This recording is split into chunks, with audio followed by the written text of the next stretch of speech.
Hello, fellow people, and welcome to another exciting episode that is Bowtie Friday here on a Friday at the House of OLEOLOGY. Yeah.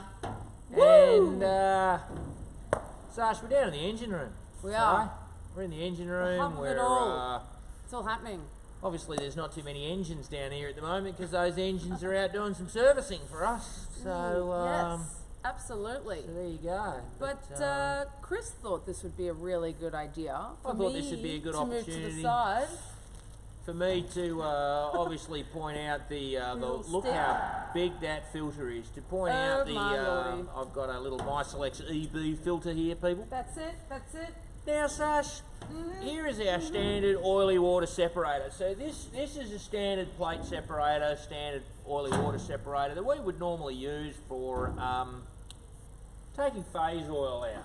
Yeah. Phase separated oil out. Absolutely. The whole gravity. So if you didn't watch our video last week, then go see it because you'll see that separating happening. If you didn't watch it last week, shame on you. But you need to go and watch it because we explain emulsifiers. Yep. Absolutely. So you need to go and do that. However, this has been around since Noah's Ark, people. This has been around since the dawn of time. These units have been around for a long time. But you know, I got 3 words, Sash. Oh no. Things have changed. They have changed. Things Absolutely. have changed.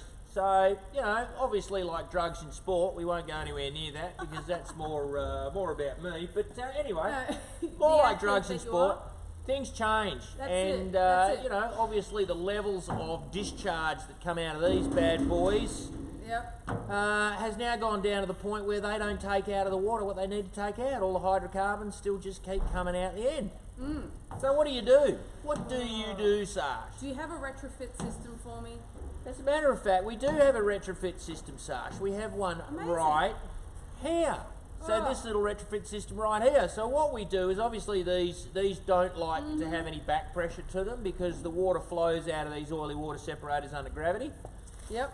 So what we do Tony, move the camera. I think this deserves some attention. What we do is we have a brake tank. So this little brake tank right here actually holds... Ooh, got to make sure I get my stomach out of there. Am I I've got to get on the right plane. Okay, so anyway, so the water comes out of your plate separator, comes down this pipe here, and goes through a bag filter, which is sitting in the top of there. So a little 5 micron bag filter to start with, right? So we've actually put those into the top of there, which is fantastic.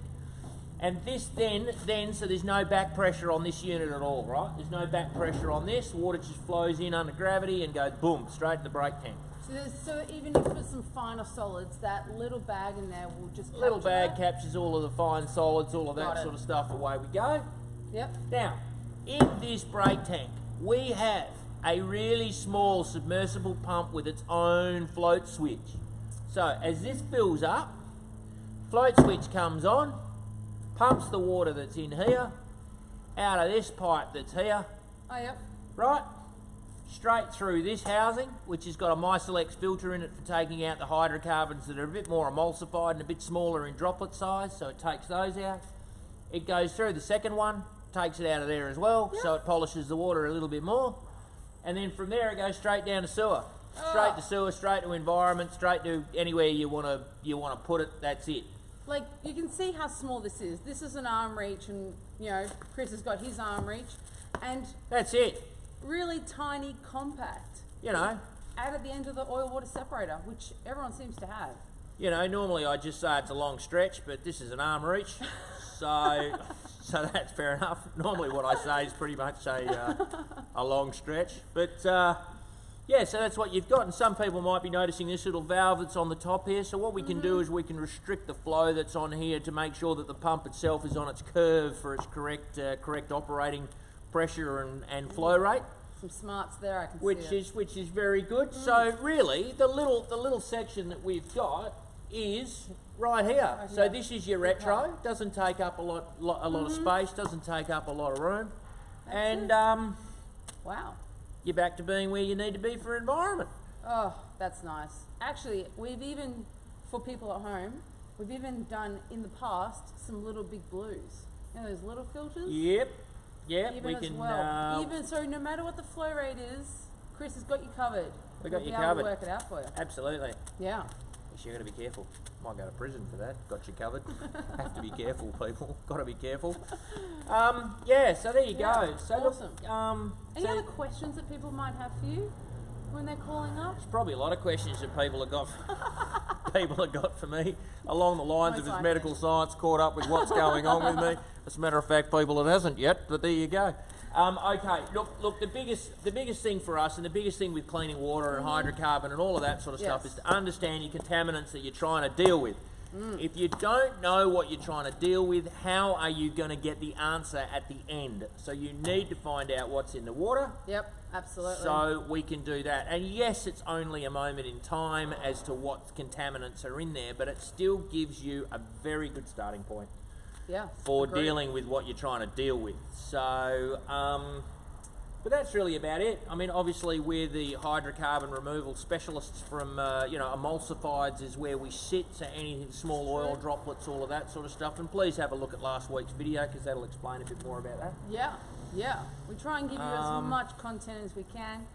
But yeah, my gosh, it's so simple. We're kind of It's pretty small. We got some photos. If you'd like to know more about it, let me know. Yeah. Anything else happening this week or happened this week? We got next week. You doing anything on the weekend? Nothing? I'm trying to get the system organised for PNG. We're trying to get something organised for that. Shout out to our friends in PNG at the moment. Shout out to you. And a shout out to Mr. Ian Grant. Now, Mr. Ian Grant, who's just become COO of Beach Energy. So a shout out to you, good sir, and I hope that you're doing extremely well during these differing times. Yeah, congratulations to him. Hey, congratulations to you and everybody at the Petroleum Club, Petroleum Industry, the Mining Club. Yep. Fantastic. So check on your people. We say it every week, but make sure everybody's in a good headspace and doing okay. Just it doesn't take much just to say how are you? How are you going? Yeah. How you going, Sash? Yeah, I'm good. How are you? I am doing all right. Keeping the shades on even though while we're indoors. Indeed. Well, it's pretty sunny and shiny.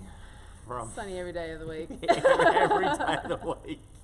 Okay, so like we always say, stay well, stay happy, and value your time.